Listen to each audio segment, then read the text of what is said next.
Yeah, my name is Ingo Michehl. I'm from Germany, and I was a member of the Unification Church, or Moonies, from 86 to 93. And I'll kind of relate my experience as I go through how mind control actually works and some aspects of recovery as well. So, first of all, the question is, you've all seen these horrible pictures of, catastrophes happens from called mind control. Jim Jones, Jonestown, the mass suicide poisonings, 918 people died in 1978. David Koresh, the FBI standoff, and it ended up in them being burned to death and 86 people dying in 93, which is actually, funny enough, the year that I also left the group.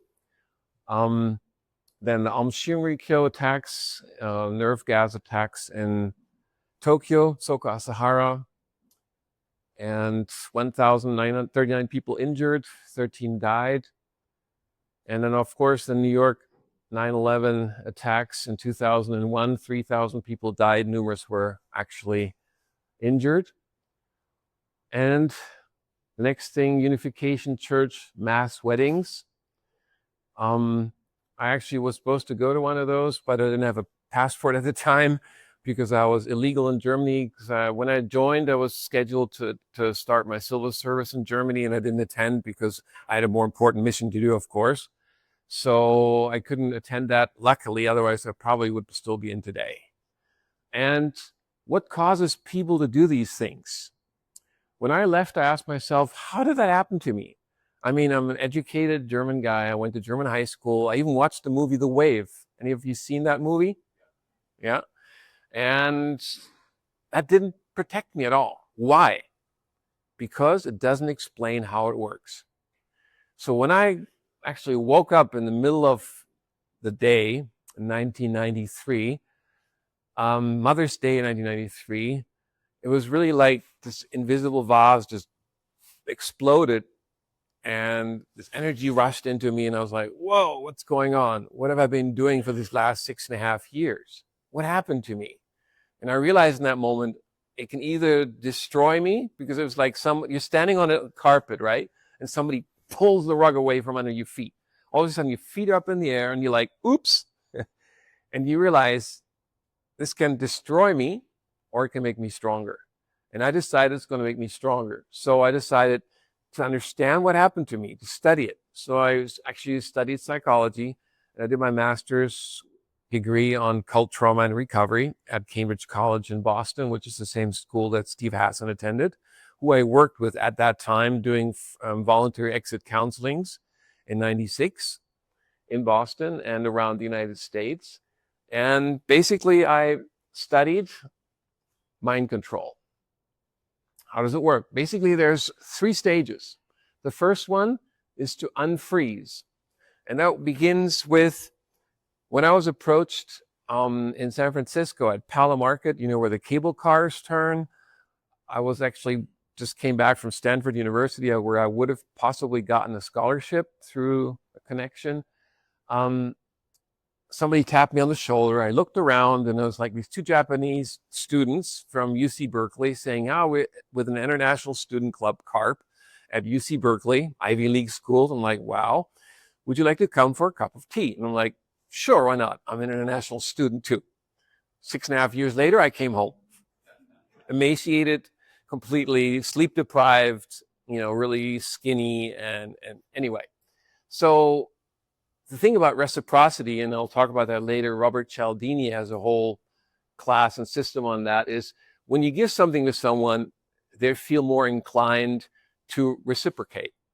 And they're more open to what you have to say, less critical. And that's first thing, got invited to a cup of coffee. Sure, why not? And the same thing with then dinner. And then they had this slide presentation about this really cool Napa Valley workshop where we're going to talk about philosophy, God in the world, eat home-baked bread, play beach volleyball, talk with young people. And it was cheaper than youth hostel. So sure, why not? So during that time, then we got shipped off with an RV to this Camp K, it was called at the time, Makama Hills. We were then confronted with existential questions like, why do you get up in the morning? What's the purpose of your life? Why are you, doing what you do? And that is part of the unfreezing or disruption of your normal self. And then there's the solution. Once you're starting to struggle with, why am I doing these things? Why am I here? Then they offer a solution. And they say, well, God had a plan, the ideal of creation, principle of creation, and we have this new philosophy, this new teaching, and we'd like to ask you to consider it in its entirety, and then you decide whether it's true or not. And the trick with that sounds reasonable, right? Like, sure, why not? But the problem with that is once you enter that paradigm, that structure, that intellectual structure, then you lose your objectivity and you're actually being reprogrammed. All of a sudden, we're having 4 lectures a day, 2 hours each, about the divine principles. Again, principle of creation, fall of man, and restoration. And you're being reprogrammed. So in other words, there's actually studies shown that after a certain period of time, information that we're being bombarded with doesn't get filtered anymore. It just kind of gets soaked into the subconscious as truth. So after like a few hours of these lectures, you don't really question anymore. You just kind of take it in. And then actually they get you to even just start doing lecture practice, and what you teach, you own. So you're being reprogrammed. You're being indoctrinated. Information control, complete. Environmental control, information control. I'll get into that a little bit more later. And then after 1 week workshop, you're being pushed or inspired to take a 21-day workshop followed by 40-day actionizing. And that's the time when you're starting to, again, teach these principles, which means reinforcing it to yourself and believing it. Actionizing, fundraising, we would like sell peanut brittle in parking lots, raising funds for the International Student Club.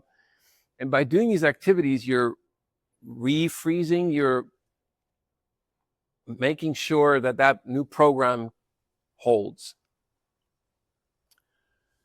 The reciprocity principle of Cialdini, again, as I mentioned, is giving someone a positive thing and then they feel less critical. And love bombing is a big part of that. You wake up in the morning, you go to the fridge, and there's this beautiful little bowl of beautifully cut fruits with a sign, God loves you. There's not even a sign from who or whatever. It's just, and you just feel, wow, there's so much love here. And that, again, reduces your critical thinking. Cialdini kind of talks about different methods of influence: reciprocity, scarcity, authority, consistency, liking, social proof, and unity. One of them, of course, being social proof. When I arrived at Camp K, which again, you drive over this little bridge over a creek and you're in this completely separated compound. So the social proof thing here was, we drove with this RV into this really idyllic sort of Camp K, and there was like, 50 students or so coming back from New York from the Hanmadam Games. They had their own Olympic Games where they had top athletes competing and so on. They all had this really high energy and they were really inspired and into this thing. So the social proof was there. There was unity. We would stand in a circle holding hands and sing, "We are the world," right? With people from all different races. And I just started crying like, wow, I found my family.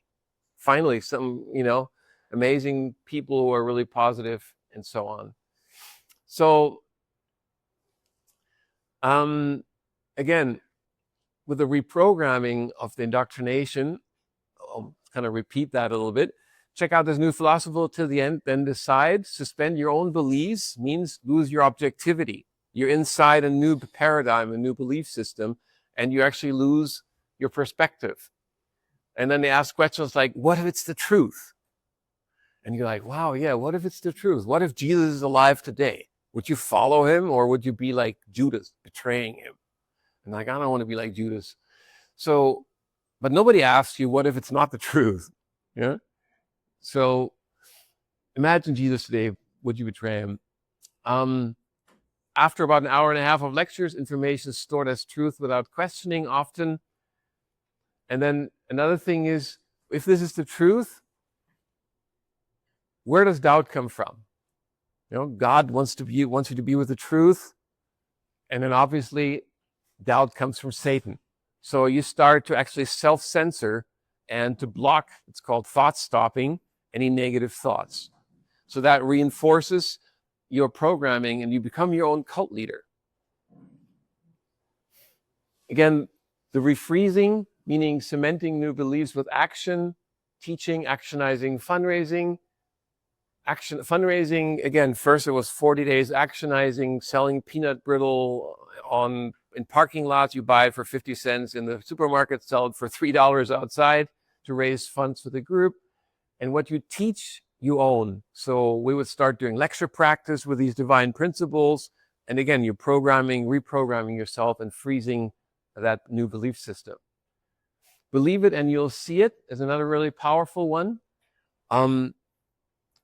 Basically, you were taught that if you believe you're going to make $100 today, you're going to make $100. If you didn't make it, you didn't believe enough.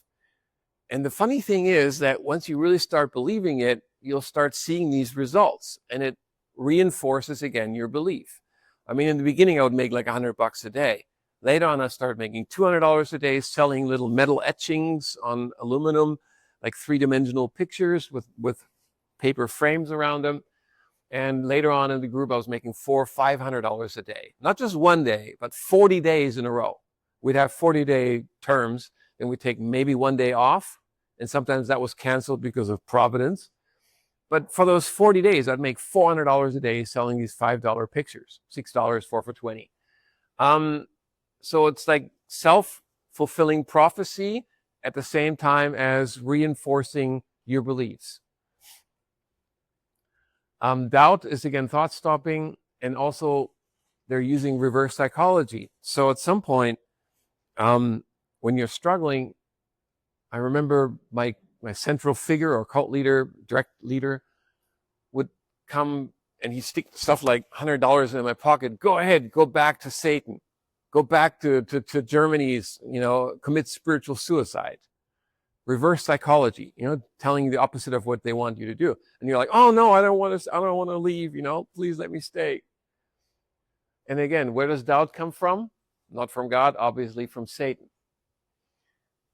Loaded language, again, I'll talk about that in terms of Lifton.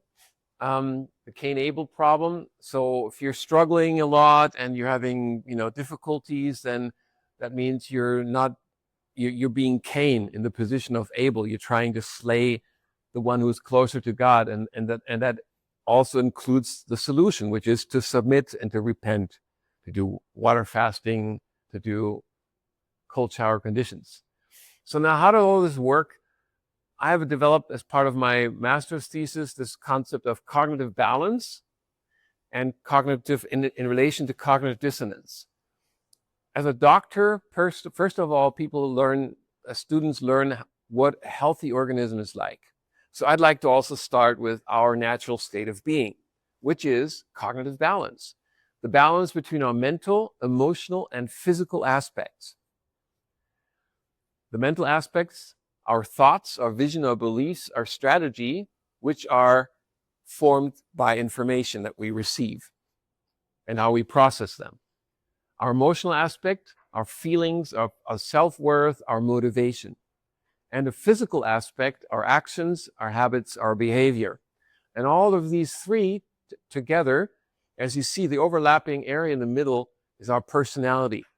And in this picture, it's actually congruent, meaning it's sort of in balance. There's a certain symmetry. Now, what happens when an external influence or stressor, information control, comes into play, that circle is shifted. And as you can see, this area here changes, right? Our personality. It's no longer symmetrical. It's no longer in balance. And that's what we call cognitive dissonance. Same thing happens with love bombing, emotional influence. One of those circles is pushed one direction, and same thing with our behavior. From morning till night, we would have lectures. We would have the whole day planned in between talking about the lectures, doing stuff together, no time alone to really think about stuff. And this sort of dissonance, even if just one circle is changed, we can only tolerate to a certain level. according to Leon Festinger, the American psychologist, until we need to compensate. So what do you think, how, in this picture, what would have to happen to compensate, to reestablish equilibrium? Anybody? In terms of these circles, what would have to happen to these circles in order to create balance again? Yeah, they'd have to shift, right? In the same direction that the influence is coming, the feelings have to shift. Same thing, the behavior has to shift, right? And now look at what happened to the original personality. It's also shifted. And that's created actually a new cult identity, which becomes dominant. Okay? So the old person is still there, but this new personality becomes dominant. That's why I couldn't get it first. Like, I was thinking differently, I was feeling differently, I was acting differently, I was a different person. How does that work? And this is how it works. Okay? And if you once you understand this, and you can relate these elements, thoughts, feelings, actions, then all of these points that are happening become red flags, and you can actually recognize what somebody's trying to influence you. If this was taught at school, I bet there'd be a whole lot less manipulation and mind control of students in cults. So this new cult identity is dominant, and yeah, for me that was 6.5 years. I was like that. There's a new sort of equilibrium, a new sort of balance, but there's still some tension because the old one is still there. The result, I kind of made this up with AI. It's kind of like an invisible vase around your head where everything that you've been indoctrinated to believe is written. Everything else bounces off. And that's the reason why when you talk to Jehovah's Witness and you tell them, hang on, but the Watchtower predicted the end of the world 3 times. It didn't happen. It just bounces off. Oh yeah, God in his mercy shifted, gave us another chance or whatever. But that's kind of why you cannot get through to someone who is in mind control. Now, how do you actually stop that? How do you break it? And the idea is, you may have seen this experiment. If you put a nail inside a vase and shake, what happens? It bursts. Why? Because the vase is convex and it's designed to resist external impulses. However, an internal impulse, like a pointed nail, will make it shatter once you shake it. And any mental, emotional, or physical impulse at the right time, and that goes back to what Joe was saying about different stages, when you're in a stage when you're perhaps struggling or mind control isn't completely consistent. It goes up and goes down. You have a high experience and then you have a low experience where you're struggling. But again, you realize, oh, it's just Satan trying to make me doubt and destroy my faith. But for me, it was, for the last 4.5 years, I was in Chicago and my leader was a Japanese guy martial artist, weighed about 40 pounds more than me. And he used to hit and choke and kick us and me. And I was living with fear. So that was one of the aspects that made me a little bit more open to an intervention. But it wasn't a planned intervention. I met this guy, Leslie, a Christian student at University of Illinois Circle campus, where we had our international student club established. You only need like 5 students to do that. And he said something that really made me open. And that is, well, if it's the truth, I want to follow. I'll become a Moonie. And he was really sincere. So we started studying the Bible together. And then he didn't know anything about the Unification Church. So he got this flyer from the Spiritual Counterfeits Project in California. And that one he gave to me at some point. And he said, well, if there's a contradiction between the Old New Testament, the Bible, and this new revelation, the completed Testament, to which authority would you hold? My first impulse was to say, well, obviously the new revelation. But thanks to my German background, being very critical thinking, analytical, I realized in that moment, hang on, if God is perfect, truth can't contradict itself. So that means if there's a contradiction between this new truth and the old truth, then this cannot be the truth. And then I'm free to leave. I realized I could never leave as long as I believe it's the truth, because I wouldn't abandon the truth. So for me, the intellectual nail was that question. And I started to actually do my own first time critical thinking and studying these Bible quotes and the speeches of Reverend Moon. And I found more and more contradictions. So on the Mother's Day of 1993, that nail basically made that vase explode. And it was really like exploding like 3:30 in the afternoon. And all of a sudden this energy rushed through me and I was like, wow, what am I doing here? It was really like a snapping experience for me. It was not just a gradual process, but for me, it was an instant awakening. And basically then what happened is just that burst, okay? And then I realized, wow, I'm free. And the next thing I realized, wow, so I'm going to leave. And then I called this guy Leslie up and I said, you know what? I'm leaving. He didn't speak for like a minute. He was completely shocked because I'd been in there for 6.5 years. He couldn't believe it. But I organized my escape with him, and we said, okay, I'm going to finish my selling flowers for Mother's Day. And then at the end, you'll meet me. I was living in Chicago on the South Side in Hyde Park. And there was like this baseball park, and he parked his Ford Mustang on one side and our center was on the other side. So in the middle of the day, I'd finished all my flower selling, and I took my stuff. I'd actually printed this flyer at Kinko's in the middle of the night, deposited in several places in the center, why I'm leaving, because it's not the truth. And I realized I'm not being invaded by Satan, but I'm not weak. I'm leaving from strength.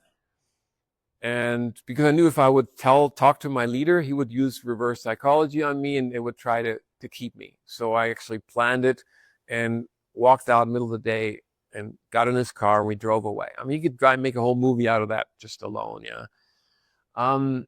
So just to go a little bit more into the criteria for mind control. Robert J Lifton, Totalitarianism and the Psychology of Mind Control.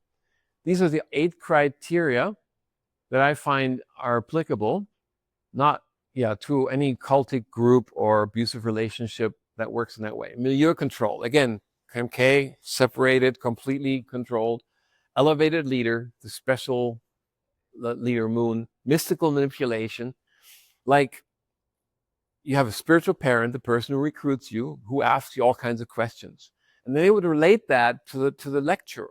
And the lecturer would then say, oh, and in some families that problem may happen and God has a reason, or that's because of, and you'd feel like, wow, God is talking directly to me, because he would use this information, and that's mystical manipulation.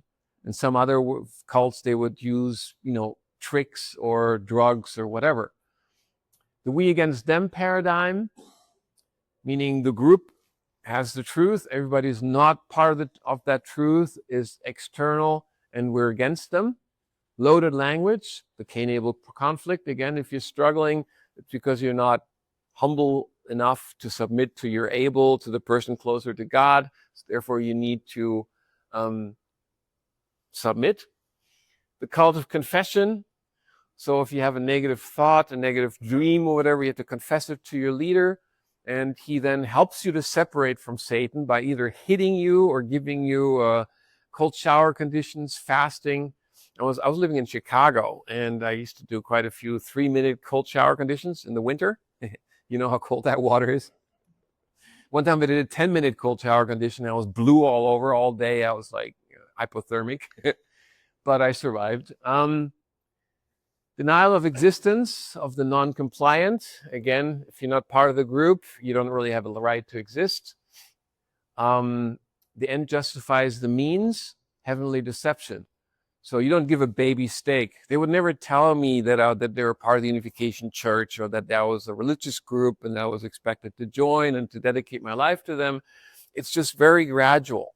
First it's just an international student group doing voluntary projects in the Bay Area, giving free food to the community, surplus food from supermarkets and so on, with the purpose, of course, of getting you involved and recruiting you. The end justifies the means.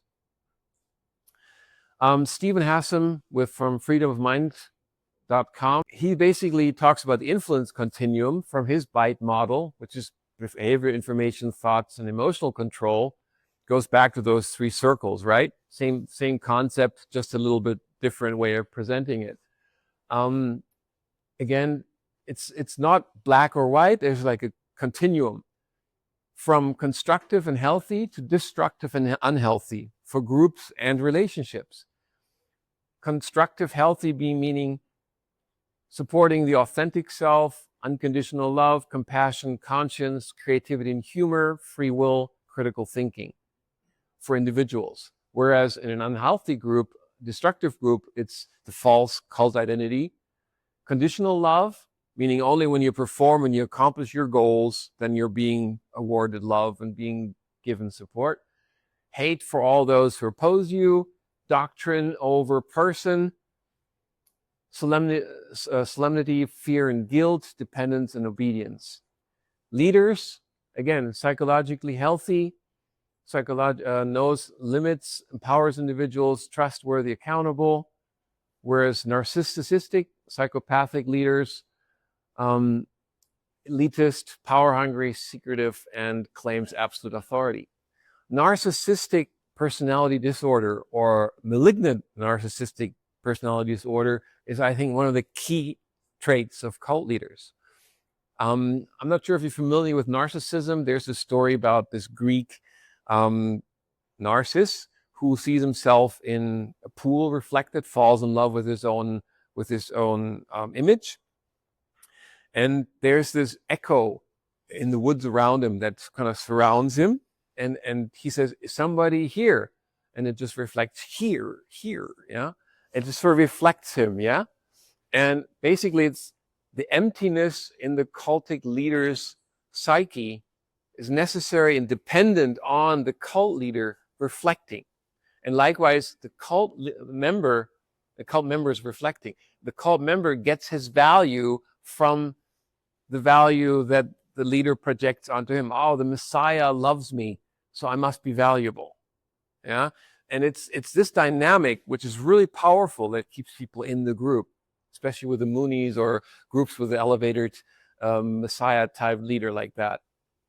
Organizations, healthy egalitarianism, checks and balances, informed consent, individuality, diversity means create the end, encourages growth, free to leave.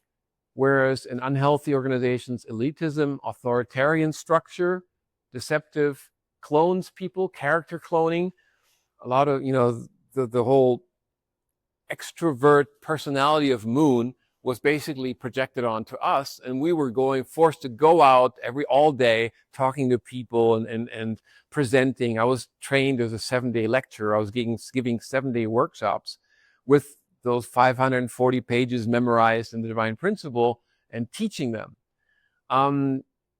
End justifies the means, preserves own power, and no legitimate reasons to leave. Very, very helpful continuum. And the healing journey basically means once that paradigms or once that bubble is burst, you need to find a way to reintegrate from the things you've acquired, you've learned, and the things you've brought with you to becoming a new integrated personality. And that's basically the healing journey. For me, that took, 20 years or so. And I, again, studying psychology was part of that for me, writing my master's thesis on it, giving lectures like this at universities around the United States and Germany, and also trying to help people get out of the group. I was doing exit counselings with Steve back then, voluntary ones, which was the hardest thing I've ever done, by the way, because, I don't know, you may have had that experience when you talk to someone in a cultic organization. First, you're talking with them normally, and all of a sudden, there's a shift, especially when you start to say anything critical about or might be confronting their beliefs. All of a sudden, there's like this, and there's like a different personality. It's like they're being possessed. Like it's really, I still get goosebumps just thinking about that. And I'd be sick for like a week after doing that because it's so hard to see someone shifting from the normal person to the cult identity. and that taking over and taking control. So to actually help someone once they've left is by helping them reconnect to who they really are and to their own background, to the emotional experiences from the past, to social network.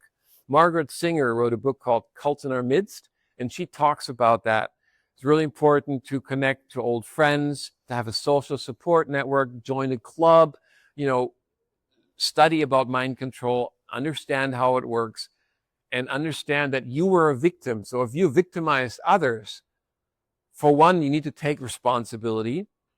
And I agree with Stephen Covey on that. He's a Mormon, actually, who wrote this book, 7 Habits of Highly Effective People.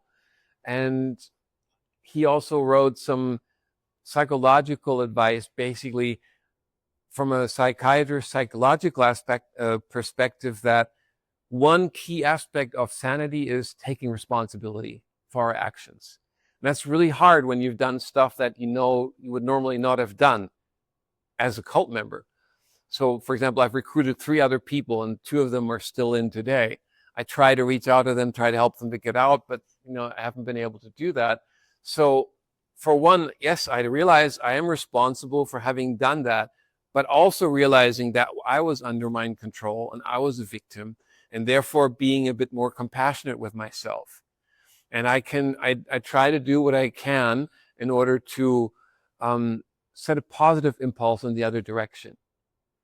So, yeah, that was part of the healing journey. Philip Zimbardo, you may have heard of. He did this prison experiment, infamous, at University of Stanford. He wrote a really interesting paper on liberation psychology, which is basically a temperate hedonism. 10 minutes. Okay, great. I'm almost through, actually. So basically, yeah, focusing more on the self and the self needs in order to regain personal equilibrium, because most of the time we have been focusing on only doing for the group or for others. My approach is freedom psychology. Once you've been liberated, you need a new sort of life approach, and I call it freedom psychology, which is freedom and responsibility. I am responsible for my actions and for my results. And therefore, I can choose to create the life that I want and to create cognitive balanced living. I want to be in balance between my thoughts, my feelings, my actions. So I got to check all the beliefs that I have. Are they correct? Are they supportive? And if not, how do I change them to more supportive ones? I call this mental Tai Chi, and I actually really like to use this sort of Tai Chi move for that, because it's kind of like symbolizes mentally as well. You focus on the negative, and that's where people usually get stuck, right? Where we get really depressed and you go on this downward spiral. But instead, you notice it, you let go, which is sort of a very Buddhist approach, and you focus on the positive instead. Like, what can I do to make a difference? What can I do to create a better life? And like someone else said before, the best revenge is a good life, right? Turn your trauma into strength by helping others. Each experience is a stepping stone who we are today.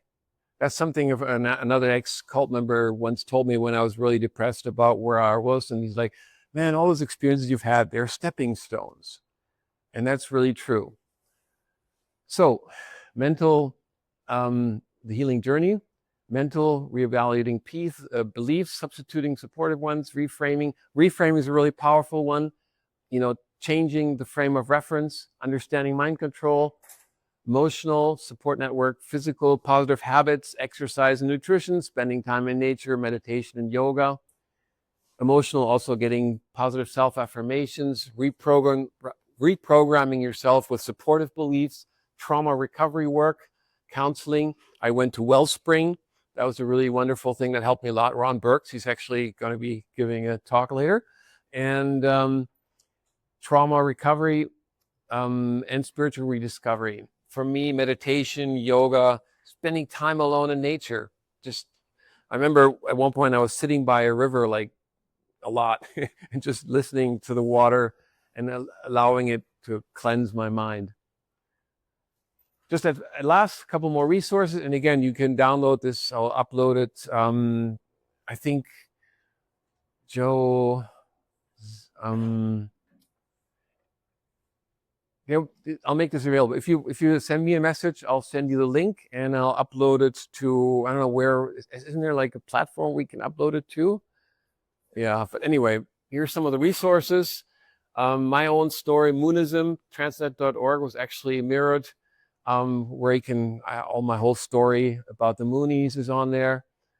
Tragedy of the Six Marys, Moon Indoctrination, that's a really good one too, article. Cialdini, Some Principles of Persuasion. My page, Balance with Ingo, I'm actually focusing on stress management at the moment, helping people to prevent or heal burnout. Totalitarianism and Psychology of Mind Control, Margaret Singer, 7 Habits. Stephen Covey, I like that book, even though he's a Mormon, and that's also a cult to me, sorry, but he made some good points. For example, there's a circle of influence and a circle of concern. A lot of people focus on the circle of concern, things we cannot influence. However, it's much more efficient to focus on the circle of concern, the things I can change, my own beliefs, my own attitude, my own response. So quite helpful. Brandon Bass, The Journey, that's a kind of visualization, very powerful. I went to her workshop in Australia. That was a really, really powerful thing. Ask me later. I'm going to stop now.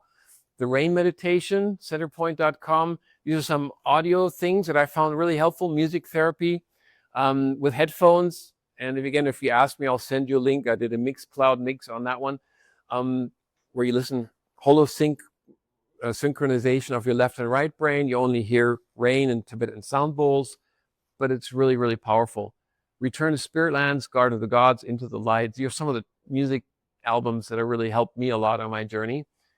And that's it for right now. So thank you very much. And